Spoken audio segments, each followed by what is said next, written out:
ప్రార్థన చేస్తున్నటువంటి వాళ్ళందరూ కూడా గదిలో ఉన్నారు, కానీ పేతురు తలుపు శబ్దం కొడుతున్నాడు, కానీ ఆ స్వరంతో పిలుస్తున్నాడు, కానీ ఏ ఒక్కరు కూడా పేతురులా ఉందే స్వరము, కానీ పేతురు కాకపోవచ్చు. ఎందుకంటే పేతురు గారు ఎక్కడ ఉన్నారు?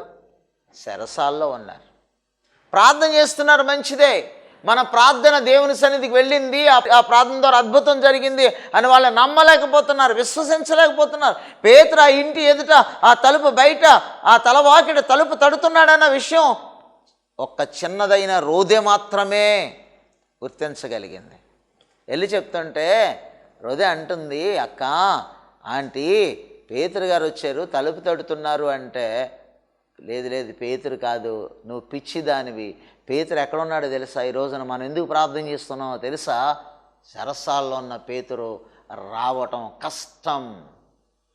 ఏమండి, ప్రార్థన చేస్తున్నటువంటి వాళ్ళు విశ్వాసం లేకుండా ఎంత ప్రార్థన చేస్తున్నా వృధా, నమ్మకం లేకుండా ఎంత ప్రార్థన చేస్తున్నా వృధా. దేవుడు చేస్తారంటారా?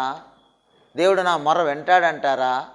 ఇప్పుడు కాదండి అయ్యగారు, 10 సంవత్సరాల నుంచి చేస్తున్న ఈ కార్యం జరుగుతలేదు. అల్ప విశ్వాసం, అవిశ్వాసం. విశ్వాసము లేకుండా మనం దేవుని కార్యాలను చూడలేం.